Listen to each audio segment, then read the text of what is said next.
நீங்கள் பார்த்துக் கொண்டிருப்பது நியூஸ் 21 செய்திகள். தமிழ்நாடு செய்திகளை உடனுக்குடன் தெரிந்து கொள்ள நியூஸ் 21 செய்திகளை பாருங்கள். உண்மை, உழைப்பு, உயர்வு. ராசிபுரத்தில் கொல்லிமலைக்கு சுற்றுலா சென்று திரும்பிய டூரிஸ்ட் வேன் ஓட்டுநரின் கட்டுப்பாட்டை இழந்து கவிழ்ந்து விபத்து. 13 பேர் படுகாயம். ராசிபுரம் அரசு மருத்துவமனையில் சிகிச்சை. நாமக்கல் மாவட்டம் ராசிபுரம் அடுத்த முள்ளுக்குறிச்சி பகுதியில் அமைந்துள்ள வனத்துறை செக் போஸ்ட் அருகே கொண்டை ஊசி வளைவில் திரும்பும்போது ஓட்டுநரின் கட்டுப்பாட்டை இழந்த டூரிஸ்ட் வேன் பக்கவாட்டில் கவிழ்ந்ததில் அதில் பயணம் செய்த ஆத்தூர் பகுதியைச் சேர்ந்த கொத்தம்பாடி, புத்திரகவுண்டம்பாளையம், வாழப்பாடியைச் சேர்ந்த சுற்றுலா பயணிகள் 13 பேர் படுகாயமடைந்தனர். வார விடுமுறை நாளான இன்று ஆத்தூர் சுற்றுவட்டார பகுதியில் இருந்து சுமார் 20க்கும் மேற்பட்டோர் டூரிஸ்ட் கோச் வாகனத்தை வாடகைக்கு பேசி இன்று காலை கொல்லிமலைக்கு சுற்றுலா வந்துள்ளனர்.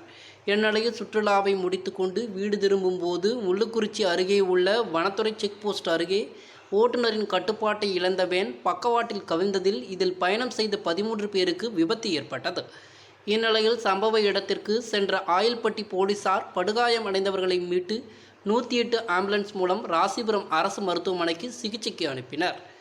ராசிபுரம் அரசு மருத்துவமனையில் சிகிச்சை பெற்று வந்த ஒரு சிலர் பலத்த காயம் காரணமாக சேலம் அரசு மருத்துவமனைக்கு, தனியார் அரசு மருத்துவமனைக்கும் சிகிச்சைக்கு அனுப்பப்பட்டுள்ளனர்.